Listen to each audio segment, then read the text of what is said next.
اچھا، یہ ایسا فریم ورک ہے کہ آپ کی بزنس، آپ کی پرسنل پروفیشنل کوئی بھی لائف ہے، اس فریم ورک کے تھرو آپ ایزیلی اس کا حل کر سکتے ہیں. کوئی بھی آپ کو ایشو ہے، کوئی بھی پرابلم ہے، بزنس میں ہے، پرسنل لائف میں ہے، کسی بھی جگہ ہے. اور مزے کی بات ہے، یہ جو فریم ورک ہے یہ دنیا کی بڑی کمپنیز اس فریم ورک کو اپناتی ہیں، اور اس فریم ورک کے بغیر آپ سلوشن نکال ہی نہیں سکتے. یعنی اس کے علاوہ کوئی دوسرا ہے ہی نہیں فریم ورک. اگر آپ کہیں کہ اس کے علاوہ بھی کچھ ہے تو نہیں ہے. یعنی یہ صرف اور صرف یہی سلوشن ہے. اتنا پاورفل فریم ورک ہے کسی بھی مسئلے کو حل کرنے کے لیے کسی بھی جگہ پہ. اس کی بیفور میں اس کی تھیری بتاؤں، نارملی طریقہ کار ہوتا ہے کہ پہلے تھیری بتائی جاتی ہے پھر پریکٹیکل. میں پہلے اس کی پریکٹیکل اگزامپل بتاتا ہوں پھر تھیری بتاؤں گا کہ اس کے پیچھے تھیری کیا ہے.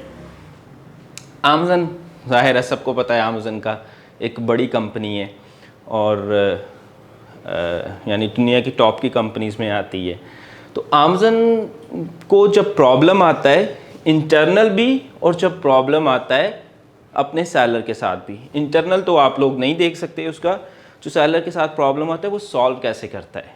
امازون اپنے سیلر سے پوچھتا ہے، یعنی کوئی پرابلم آیا، کوئی ایشو آیا، امازون اپنے سیلر سے پوچھتا ہے. سب سے پہلے یہ کہتا ہے کہ بتاؤ کہ یہ جو آپ نے پرابلم ہے، یعنی یہ جو ایشو ہے، یہ ایشو کیوں آیا، اس ایشو کا کاز بتائیں، یعنی ریزن بتائیں. ٹھیک ہے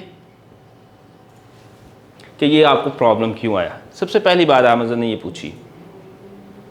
دوسرا امازون نے کہا کہ آپ نے اس کو ریزالو کرنے کے لیے کیا کیا، یعنی آپ نے ایکشن جو آپ نے ٹیک کیا ہے، ایکشن ٹو ریزالو. تیسری امازون نے بات کہی کہ آپ نے کیا ایکشن لیا ہے کہ دوبارہ یہ نہ ہو مسئلہ. یعنی آپ نے جو ایکشن یا پلان آف ایکشن آپ کا to prevent action plan to prevent same problem in future. یہ 3 کویسچن ہیں، ورڈنگ میں بھی امازون کی ڈفرینٹ ہو.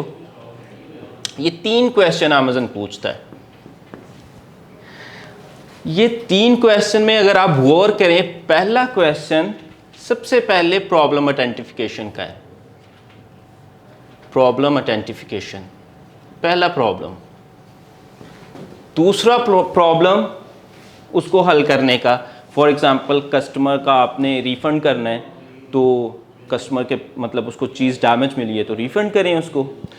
اور تیسری چیز، کسٹمر کو اگر ڈیمیج ملی ہے تو ڈیمیج کیوں مل رہی ہے، اس کا حل. اگر آپ اس کے اوپر غور کریں تو اللہ التواب ہے، اور توبہ کی 3 کنڈیشنز ہیں قبولیت کی. پہلی پرابلم آئیڈینٹیفیکیشن اور ایکسیپٹ کرنا کہ یہ میرے اندر پرابلم ہے.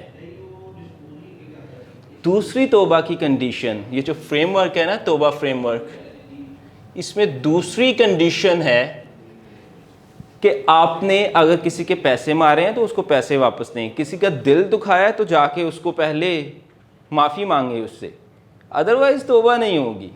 یعنی ایکشن جو آپ نے اس کو ریزالو کرنے کے لیے لیا ہے وہ ایکشن کیا ہے. تیسری چیز دوبارہ نہ کرنے کا پختہ ارادہ، یعنی امپلیمنٹ کرنا ہے وہ آپ نے وہ چیزیں کہ یہ دوبارہ نہ ہو. یہ توبہ کا فریم ورک ہے، اور یہ اس کی امازون پریکٹیکل اگزامپل ہے. اور ہم توبہ کو کیا سمجھتے ہیں؟ ہم سمجھتے ہیں توبہ صرف کلمات ہیں. آپ کوئی بھی مسئلہ ہے، گھر میں کانفلکٹ ہے، سب سے پہلا پرابلم آئیڈینٹیفیکیشن، یہ کانفلکٹ کیوں ہے. اس کے بعد وہ کانفلکٹ کو ختم کرنے کے لیے آپس میں صلح کروائیں. اور تیسری چیز، وہ کانفلکٹ ہوا کس وجہ سے تھا، وہ دوبارہ نہ ہو، اس کا کچھ کریں. بزنس میں پرابلم، امپلائیز کے ساتھ پرابلم، سٹاف کے ساتھ پرابلم، یعنی بزنس میں کوئی اس طرح کا پرابلم ہے کہ بزنس میں کوئی پرابلم آیا، آئیڈینٹیفائی کیا اس کو کہ یہ پرابلم ہے، اور اس کا سلوشن نکالا، اور دوبارہ وہ پرابلم نہ ہو. فار ایگزامپل سٹاف ٹائم پہ نہیں آتا ہے تو پرابلم ہے، سٹاف ٹائم پہ نہیں آ رہا. اس کو حل کرنے کے لیے آپ نے کیا کیا، آپ نے ایک امپلیمنٹ کیا, اس کو یہ دوبارہ نہ ہو, اس کے لیے آپ نے کوئی ایک اور چیز امپلیمنٹ کی, میں بھی آپ نے لگا دیا کوئی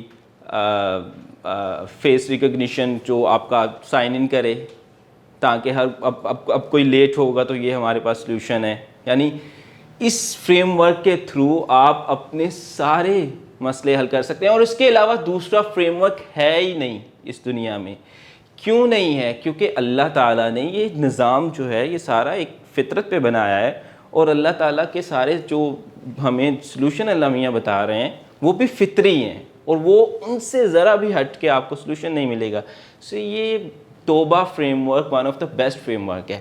لیکن اس میں ایک بات یاد رکھنے کی ضرورت ہے. قرآن پاک میں دوسرا سپارہ ہے, دوسرے پارے میں نصف سے تھوڑا سا پہلے آیات آتی ہیں کہ جو لوگ صرف اللہ تعالیٰ سے دنیا مانگتے ہیں, اللہ تعالیٰ ان کو دنیا دے دیتا ہے لیکن ان کا آخرت میں حصہ نہیں. اگر یہ پلان آف ایکشن توبہ کا فریم ورک آپ صرف اپنا رہے ہیں ایز اے فریم ورک, جیسے آمزن اپنا رہا ہے, وہ مسلمان تو تھوڑی ہے, تو وہ آپ کو صرف دنیا کا فائدہ دے گا.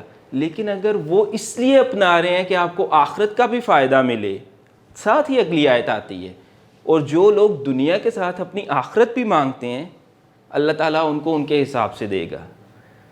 یعنی ایگزیکٹ ترجمہ آپ جا کر دیکھ سکتے ہیں وہاں پہ. تو اگر ہم اس کو اس وجہ سے فریم ورک کو اپنائیں کہ اللہ تعالیٰ نے یہ کہا ہے, کوئی مسئلہ آیا, یا اللہ یہ مجھ سے غلطی ہو گئی, میں نے اپنے کسٹمر کے ساتھ زیادتی کر دی ہے, یعنی جو ویلیو ڈلیور کرنی تھی نہیں ڈلیور کی, اور یہ میری غلطی ہے, یا اللہ تو معاف کر دے, اور اس کو فوراً سے ریفنڈ کیا, فوراً سے آئیڈینٹیفائی کیا کہ یہ پرابلم کس وجہ سے آیا, میری سستی کی وجہ سے, یہ سستی دوبارہ نہ ہو, وہ آپ نے اس کا سلوشن پلیس.